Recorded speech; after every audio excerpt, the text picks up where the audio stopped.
बिस्मिल्लाहिर्रहमानिर्रहीम। अस्सलाम वालेकुम नाज़रीन। फरवाज एनपी न्यूज़ के प्लेटफॉर्म से मैं आपका मेज़बान नवाज़ भुट्टो आपकी खिदमत में हाजिर। नाज़रीन, तोशा खाना का केस हीरो हीरो की घड़ियों और कीमती तरीन तहाइफ और हीरो की अंगूठियों कफ लिंक से होता होता होता आके अब खजूरों और कालीनों पे रुका है। यानी ये चीज़ जाहिर करती है कि एक शख्स का स्टैंडर्ड क्या है, उसकी सोच क्या है, या फिर वो किस सोच का मालिक है। ये इंतहाई अफसोस का मकाम है कि तोशा खाना का स्कैंडल जो है वो अब पाकिस्तान का ऐसा लग रहा है कि जैसे सबसे बड़ा स्कैंडल बन चुका है, और शायद अब ऐसा भी लगने लगा है कि अनकरीब ये पाकिस्तान की तारीख का बड़ा स्कैंडल बन जाए। नाज़रीन, जैसा कि आपको पता होगा कि अपना एडिशनल डिस्ट्रिक्ट एंड सेशन जज ने इस केस को समाअत के लिए मंजूर कर लिया है, और 9 जनवरी को इमरान खान को बहैसियत बनफ्स नफीस मतलब उनको पेश होने के लिए समन जारी कर दिए हैं। अब नाज़रीन, ये जो कोर्ट है ये इस्लामाबाद में है, और इमरान खान का इस्लामाबाद आना ऐसे है कि जैसे एक आग का दरिया अबूर करना हो। यानी इमरान खान, आपको याद होगा कि जब से उनको ये खौफ उनके दिल में बैठा है कि शायद मुझे गिरफ्तार कर लिया जाएगा, तो इस खौफ के मारे वो इस्लामाबाद का बनी गाला तक का रुख नहीं करते। और उनके खौफ का आलम आपने देखा होगा कि एक लूला लंगड़ा अपाहज सा जो लॉन्ग मार्च लेकर लाहौर से चले थे, जो कई दिनों की मुसाफत तय करते हुए, और फिर वक्फे वक्फे, फिर गोलियां, फिर हमले, फिर गोलियां कपड़ों में छुप गईं, फिर गोलियां किसी के शलवार से 4 गोलियां निकली, किसी की कमीज से 5 गोलियां निकली, और 3-4 गोलियां जो थी वो डर के मारे इमरान खान के सर के ऊपर से गुजर गईं और इमरान खान को टाटा बाबा करती हुई गईं। मतलब हैरान कुन बात है ये कि ऐसी सूरत हाल में वो इमरान खान का जो लॉन्ग मार्च था वो रावलपिंडी तक तो पहुंचा, लेकिन इस्लामाबाद की हुदूद में दाखिल नहीं हो सका। और यही वजह है कि राना सनाउल्लाह इमरान खान को कहते रहे कि राना अपना इमरान खान साहब आप इस्लामाबाद आए, और इस्लामाबाद में मैं आपका मुंतजिर हूँ और हम आपका इंतज़ार कर रहे हैं। लेकिन इमरान खान है कि इस्लामाबाद नहीं जा पा रहे। अब देखना ये है कि 9 जनवरी को जब तोशा खाना का ट्रायल बाकायदा शुरू होगा और इमरान खान को समन जारी हो चुके हैं, और ये केस कोई मामूली केस नहीं है, ये एक खतरनाक तरीन केस है जिसको लाइटर नोट पे नहीं लिया जा सकता। इसके बावजूद कि इस केस में अगर इस केस में इमरान खान को सजा सुनाई भी जाती है, तो इमरान खान के पास 2 फोरम और मौजूद होंगे। अपीलेट फोरम यानी हाई कोर्ट में भी वो जा सकते हैं, सुप्रीम कोर्ट में भी वो जा सकते हैं। लेकिन मसला ये है कि अब वहां पर भी इमरान खान को रिलीफ मिलता है या नहीं मिलता। अब नाज़रीन, इस वक्त तक की जो सिचुएशन है उसको अगर हम देखें तो इमरान खान के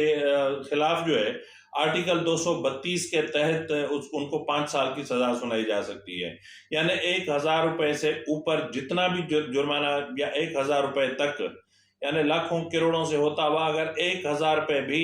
इमरान खान को जुर्माना सुनाया जाता है, तो उसका मकसद ये है कि इमरान खान 5 साल के लिए नाअहल हो जाते हैं। अब ये नाअहली इमरान खान के लिए 5 साल की नाअहली आप समझते हैं कि क्या होती है। तो बहरहाल इमरान खान के लिए ये एक संगीन सूरत हाल है। और जिस तरह मैंने कहा कि तोशा खाना का जो केस है वो हीरों से शुरू होकर खजूरों पे आके रुका है, और हजार हजार रुपए में कालीन भी इमरान खान ने तोशा खाना में नहीं छोड़े। और जिस तरह यहाँ बताया जाता है कि जो कांटे, छुरियां और इस तरह की जो चीजें थी वो तो गई, टी सेट, वाटर सेट वो भी उठा लिए गए। और मतलब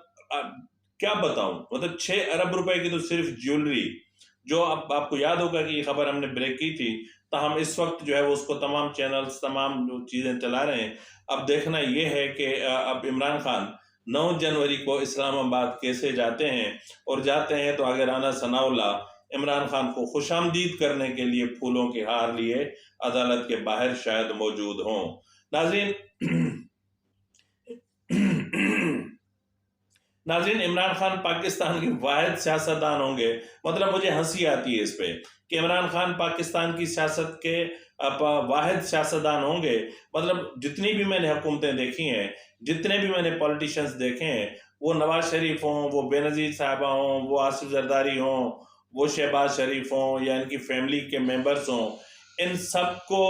जो सजाएं मिली या इन पर जो इल्ज़ामात आयद किए गए, वो बड़े बड़े जो डेवलपमेंट प्रोजेक्ट्स थे उनमें करप्शन हुई थी, या फिर उनके नाम पर किकबैक्स ली गई थी, या फिर उन बड़े बड़े मंसूबों की जो अप्रूवल थी उस अप्रूवल में कोई करप्शन की गई थी। लेकिन यहाँ उल्टी गंगा बह रही है और यहाँ समझ में नहीं आ रहा कि आखिर इमरान खान ने क्या करप्शन की। यानी करप्शन भी ऐसी की है जिसका जो है वो ना तो कोई डेवलपमेंट प्रोजेक्ट से कोई ताल्लुक है, ना जो है वो किसी बड़े जो मंसूबे होते हैं उनमें कोई किकबैक से ताल्लुक है, कुछ भी नहीं है। लेकिन इमरान खान ने संगीन तरीन करप्शन किए और ये पाकिस्तान की तारीख का सबसे अनोखा और बड़ा और हैरानकुन किस्म का करप्ट पॉलिटिशियन है, जो मतलब जिसकी करप्शन का जो स्टाइल है, क्योंकि वो चंदा मांगने का उनका स्टाइल था ना, तो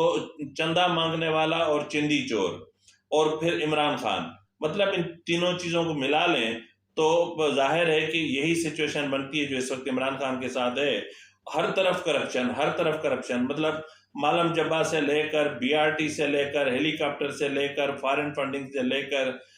जमीनों की अलॉटमेंट से लेकर बनी गाला की अलॉटमेंट से लेकर, आपको याद होगा कि पिछले दिनों मैंने आपको इमरान खान के करप्शन की पूरी एक फहरिस्त बताई थी।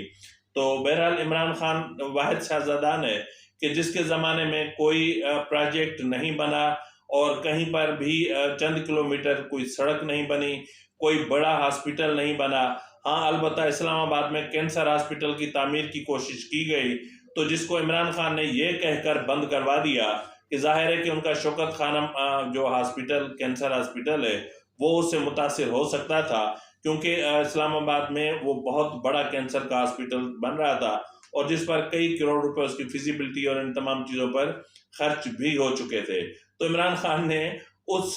कैंसर हॉस्पिटल को बंद करवा दिया, उस मंसूबे को ही बंद करवा दिया। तो इससे बढ़कर और जेलसी क्या हो सकती है, क्योंकि जिस तरह के ये होते हैं अपना हॉस्पिटल्स, जो बाज़ाहिर ऐसा लगता है कि ये खैराती हॉस्पिटल्स हैं या फिर ये अवाम के रिलीफ के लिए बनाए गए हैं, बुनियादी तौर पर वो अवाम की चमड़ी उधेड़ने के लिए बनाए जाते हैं। नाज़रीन, इस वक्त आपको पता है कि अपना पाकिस्तान में सियासत का महवर इस वक्त लाहौर बना हुआ है और लाहौर में हर पल की एक सियासी गहमा गहमी लगी हुई है और बड़े बड़े शख्सियात मौजूद हैं, बड़ी बड़ी मुलाकातें हो रही हैं और बड़ी बड़ी मुलाकातों में कोई बड़ा फैसला नहीं हो पा रहा। फैसला इसलिए नहीं हो पा रहा कि फैसला करने के पीछे जो नीयत है वो ठीक नहीं है। याद है ना, मैंने आपको एक प्रोग्राम में कहा था कि यहाँ पे हर चीज डिपेंड करती है नीयत पे। अगर अदलिया की नीयत ठीक होती तो इंसाफ का निज़ाम ठीक होता, अगर एग्जीक्यूटिव की नीयत ठीक होती तो निज़ाम सल्तनत ठीक होता, अगर जो है वो अपना जो हमारे कानून नाफिज करने वाले इदारे हैं उनकी नीयत ठीक होती तो कोई चोर यहाँ चोरी करता नजर ना आता। तो मसला ये है कि यहाँ नीयत पे डिपेंड करता है, यहाँ नीयत किसकी ठीक है। कोई एक इदारा उठा के देख लें, अदलिया से लेकर नेब तक, नेब से लेकर एफआईए तक, एफआईए से लेकर एंटी करप्शन तक, एंटी करप्शन से लेकर रेंजर्स तक, रेंजर्स से लेकर पुलिस तक, मतलब कोई इदारा, इवन किसी ऑफिस का एक चपड़ासी जो है ना, वो भी अच्छी नीयत लेकर नहीं आता और वो भी इस उम्मीद से लोगों को साहब से मिलने के लिए छोड़ता है कि उनको 100 रुपए खर्ची मिलेगी। तो बात नीयत की होती है, तो यहाँ नीयत किसी की ठीक नहीं है। जब नीयतें ही ठीक ना हो तो फिर उमूर सल्तनत जो है वो कैसे चलेंगे। नाज़रीन, गुज़िश्ता रोज आपने सुना होगा इमरान खान ने अपनी प्रेस कॉन्फ्रेंस के दौरान एक इल्ज़ाम आयद किया था। इल्ज़ाम आयद किया था पाकिस्तान के साबिका chief of army staff general Qamar Javed Bajwa पर, और उनसे कहा था कि जनरल कमर जावेद बाजवा ने पाकिस्तान के साथ वो किया जो कोई दुश्मन भी ना कर सकता हो। तो हम वाकई में जनरल बाजवा ने पाकिस्तान के साथ वही किया जैसा कोई दुश्मन भी ना करे। क्या इससे बड़ी कोई दुश्मनी हो सकती थी कि इमरान खान को जनरल जहीरुल इस्लाम ने लॉन्च किया, जनरल पाशा ने परवान चढ़ाया और फिर जनरल बाजवा ने उसको जो है वो उसको सींचा और फिर जनरल फैज की मार्फत उसको फैजियाब करवाया गया। यानी फैजियाब तो खैर वो जनरल फैज से पहले ही हो गए थे और जाहिर है कि जनरल फैज तो बाद में ISI चीफ लगे, तहम उसको RTS बिठा के उसको इक़्तिदार मिले। ये पाकिस्तान के साथ सबसे बड़ी दुश्मनी थी। उसके बाद पाकिस्तान के साथ सबसे बड़ी जो जनरल बाजवा साहब ने दुश्मनी की, वो जनरल फैज को चीफ ऑफ आर्मी स्टाफ तैनात करवाना था। ये बड़े से बड़ी दुश्मनियां हैं। बड़े से बड़ी दुश्मनी जनरल बाजवा ने पाकिस्तान के साथ ये की कि छोटी जमातों को जानवरों की तरह पकड़ के घसीट के और PTI का इत्तेहादी बना दिया गया और PTI की हुकूमत बना दी गई। और सबसे बड़ी जनरल बाजवा की पाकिस्तान दुश्मनी ये थी कि तमाम जमातों को मजबूर करते थे कि वो हर सूरत में इमरान खान को, चाहे वो मनी बिल हो, चाहे वो वोट ऑफ कॉन्फिडेंस हो, चाहे वो सेनेट हो, चाहे कुछ भी हो, वोट किसको देना है ये इस्टेब्लिशमेंट तय करती रही। आपको याद होंगे सेनेट के इंतखाबात कि जिसमें जो है वो अक्सरियत में होने के बावजूद जो अपना इत्तेहादी जमातें थी या PDM थी या जो भी था, वो हार गए थे अक्सरियत में होने के बावजूद। और नेशनल असेंबली में अकलियत में होने के बावजूद भी जब इस्टेब्लिशमेंट ने इमरान खान को कुछ ट्रेलर दिखाने की कोशिश की थी, तो फिर वहां से आपको याद होगा कि साबिक वजीर आजम अपना यूसुफ रजा गिलानी साहब सेनेटर मुंतखब हो गए थे, जबकि अकलियत में थे।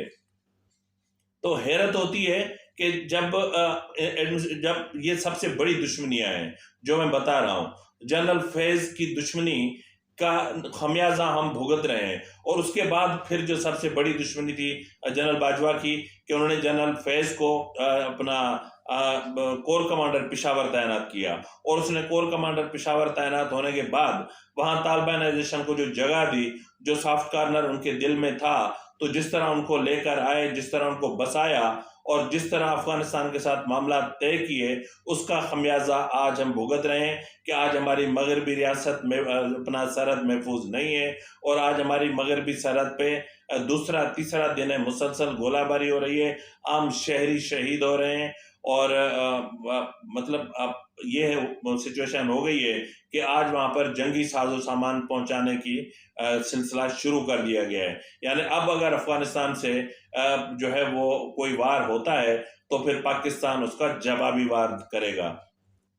जनरल फैज की ये सबसे बड़ी मेहरबानी थी कि खैबर पख्तूनख्वा को इतना महफूज बनाया और इमरान खान की जो PTI की जो हुकूमत थी वहाँ सूबाई, उसने तालिबानों को इतना मजबूत किया, इतना मुनज़्ज़म किया कि आज आपको मैं बड़े से बड़ी बात बता रहा हूँ कि खैबर पख्तूनख्वा का जो वजीर आला है वो खुद, यानी जो वजीर आला है वो खुद जो है वो भत्ता देता है तालिबानों को और वहाँ की जो खैबर पख्तूनख्वा काबीना के जो मिनिस्टर्स हैं वो तालिबान को भत्ता देते हैं, इनके जो अरकान असेंबली है वो तालिबान को भत्ता देते हैं। यहाँ तक कि आपने देखा होगा कि खैबर पख्तूनख्वा के जो बिजनेसमैन हैं या जो कारोबारी तबका जो ताजिर हैं, उन्होंने कोर कमांडर पेशावर को बाकायदा एक दरख्वास्त लिखी है कि अल्लाह का वास्ता है कि हमें तहफ़्फ़ुज़ फराहम किया जाए। तो मसला ये है कि ये सबसे बड़ी पाकिस्तान दुश्मनी थी जनरल बाजवा की कि उसने एक तो जनरल फैज को ISI चीफ लगवाया और ISI चीफ लगवाने के बाद जब उन्हें हटाने का टाइम आया तो उन्हें फिर, आपको पता भी था कि अफगानिस्तान में जनरल बाजवा के ताल्लुकात तो तालिबान से जनरल बाजवा के ताल्लुकात किस कदर थे, उसको फिर खैबर पख्तूनख्वा का वहाँ का कोर कमांडर पेशावर तैनात करने के पीछे क्या तुक बनती थी और वो तुक ये बनती थी जिसका नतीजा आज हम देख रहे हैं। और अब जनरल फैज साहब जो है वो सियासत में बाकायदा आने के लिए पर तोल रहे हैं। आज जिस तरह आपने चकवाल की इससे पहले वाली वीडियो में मैंने डिटेल रखी कि किस तरह उनके साथ PTI के लोग मिले और किस तरह निगोशिएट किया गया, किस तरह उनको वेलकम किया गया और किस तरह उन्हें पार्टी में आने की दावत दी गई और किस तरह जो है वो PTI के बिहाफ पे सदर मुमलकत को एक दरख्वास्त अरसाल की जा रही है कि क्योंकि अमूमन ये होता है कि जितने भी बड़े ओहदे होते हैं, सरकारी जो ओहदा होता है, वहाँ से अगर कोई रिटायर होता है तो वो 2 साल, कम से कम 2 साल तक सियासत में हिस्सा नहीं ले सकता। तो उसके लिए इनको इस्तिस्ना चाहिए होता है, एग्जम्पशन चाहिए होता है। तो सदर मुमलकत को एक दरख्वास्त दायर की जा रही है कि जी जनरल फैज को एग्जम्पशन दी जाए, इस्तिस्ना दिया जाए और वो 2 साल माफ़ किए जाएं, ताकि जनरल फैज़ 2022-23 के 2023 में जो आम इंतखाबात हों उनमें वो हिस्सा ले सकें। और अगर इमरान खान को कल नाअहल करार दे दिया जाता है तो फिर जनरल फैज़ पीटीआई की क़यादत संभाल लें। अगर जनरल फैज़ पीटीआई की क़यादत संभाल लेते हैं तो फिर मुझे ये बताएं कि अपना शाह महमूद कुरैशी बेचारे का क्या होगा। फिर आप मुझे ये बताएं कि फवाद चौधरी कहाँ जाएंगे, असद उमर का क्या होगा, जो इस उम्मीद में बैठे हैं कि ये कब इधर उधर हो और पार्टी की कमान हमें मिले। तो बहरहाल इस वक्त पाकिस्तान की, जिस तरह मैंने आपको बताया कि ख़राब तरीन मुआशी सूरत-ए-हाल में भी पेट्रोलियम मसनूआत की कीमतें कम कर दी गई हैं और पाकिस्तान में इसमें कम से कम अवाम को थोड़ा बहुत रिलीफ इससे ज़रूर मिलेगा। नाज़रीन, आखिर में मैं एक वीडियो है इमरान खान की कि वो उसने इंडियन टीवी चैनल को आपकी अदालत या कोई अवाम की अदालत थी उसमें पार्टिसिपेट किया था, जहां उन्होंने बताया था कि वो जो है वो पॉलिटिकल साइंस में ऑक्सफोर्ड में पढ़ते थे। तो उस पर जो कंपेयर था उसने क्या कहा, इमरान ने क्या कहा, और इमरान खान की जो मुझे कहते हुए ये शर्म आती है इसलिए मैं उसको मुबैना बेटी नहीं कहता, मैं उसको कहता हूँ टेरियान खान की जो ऑक्सफोर्ड की डिग्री है। देखिए बाप बेटी में कितनी रिजेम्बलेंस है। बाप ने भी 3rd क्लास में वो वहां से डिग्री हासिल की और बेटी को भी जो है वो वहां से 3rd क्लास में ही डिग्री मिली है। तो अब अंदाजा करें कि मतलब दोनों बाप बेटी में कितनी रिजेम्बलेंस है, जरा मुलाहिजा फरमाएं। देखें, मेरी जो यूनिवर्सिटी में डिग्री थी वो थी पॉलिटिक्स में, तो यानी कि मैं कोई इतना बेवकूफ या नाइव पॉलिटिशियन नहीं था कि जब मैं नहीं, जो आपकी डिग्री थे, जब आपने पढ़ाई कर रहे थे, वो मैंने स्टडी किया है, आपको सबसे कम नंबर मिले थे पॉलिटिकल साइंस में। नाज़रीन, जिस तरह हम बात कर रहे थे कि सदर मुमलकत की इमरान खान से मुलाकात, इमरान खान के बाद परवेज इलाही से मुलाकात, परवेज इलाही के साथ ही मोनिस इलाही से मुलाकात, फिर मोनिस इलाही की इमरान खान से 24 घंटों में 2 मुलाकातें, ये इंतहाई अहम मुलाकातें हैं और इनमें बहुत सारी चीज़ें तय की गई हैं। अब इमरान खान को एक ऐसी जगह